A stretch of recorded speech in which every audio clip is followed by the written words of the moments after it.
Bonjour, c'est Blaise Ndala sur Culture Livre.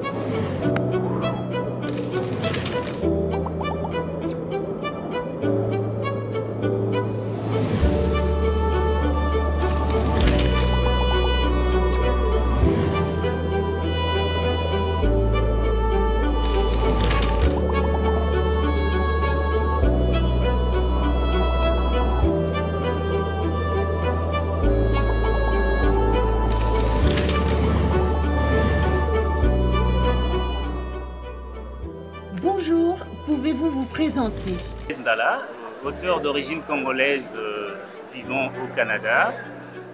Je suis également auteur de 3 romans, dont le plus récent, Dans le ventre du Congo, a été édité aux éditions du Seuil en janvier dernier.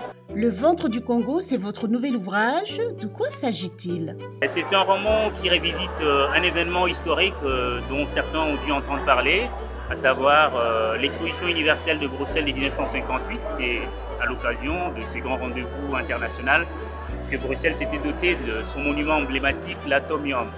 Et sous les pieds de l'Atomium se trouvait un village congolais, comme on l'a appelé, en réalité le dernier zoo humain du continent européen au milieu du XXe siècle. Parlez-nous du personnage Tchala qui se trouve dans le livre. Tchala, c'est la voie que j'emprunte à la fois la voie VOX et le chemin que j'emprunte pour traverser en fait 2 siècles d'histoire entre le Congo et la Belgique.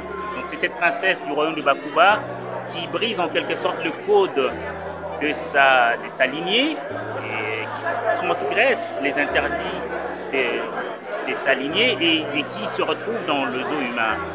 Et la nièce, qui est Nyota, c'est celle à partir de laquelle nous allons connaître la vraie histoire qui est arrivée à cet aïeul, parce que c'est en allant à sa recherche qu'elle nous permet d'entendre la voix éteinte de cette princesse-là.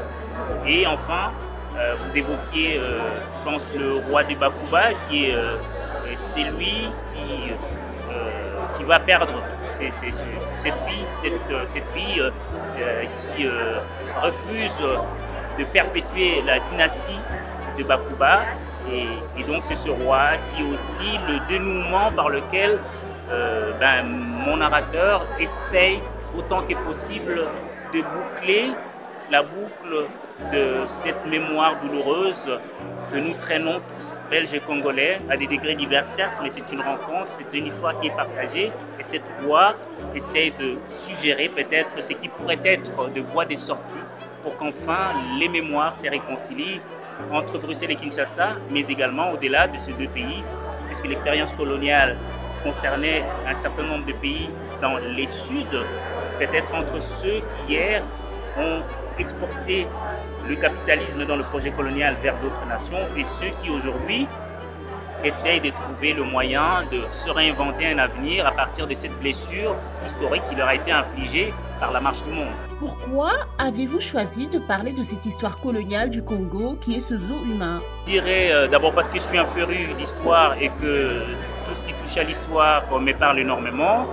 Ensuite, par un hasard heureux, dans ce sens que j'ai dû, au détour d'une visite tout à fait innocente au musée d'Afrique centrale de Tervuren, au moment où j'arrivais moi-même en Belgique, j'ai dû apprendre qu'il y avait là-bas à Tervuren des tombes de 7 Congolais qui avaient été inhumés après avoir été exposés dans un zoo humain qui remontait lui à 1897 à Tervuren.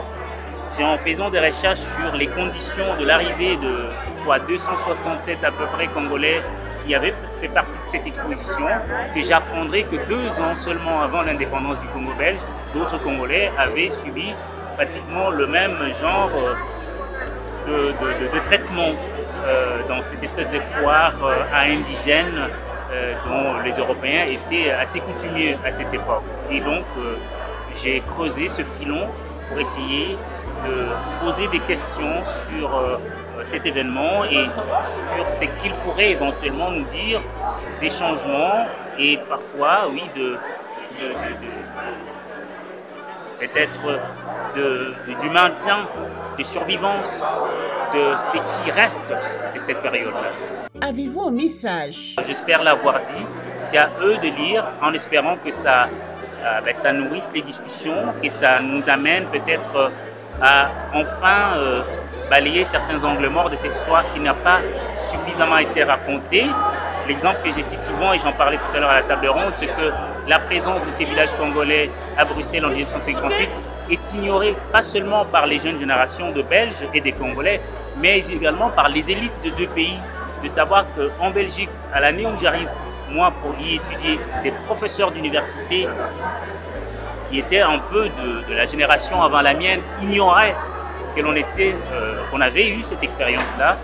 On dit assez sur la mémoire sélective qu'un peuple peut garder lorsqu'il construit son récit national et des conséquences que cette espèce d'amnésie entretenue peut avoir sur la perpétuation de certaines pratiques, de certains discours, de certains regards que l'on continue à poser aujourd'hui encore à l'égard de l'autre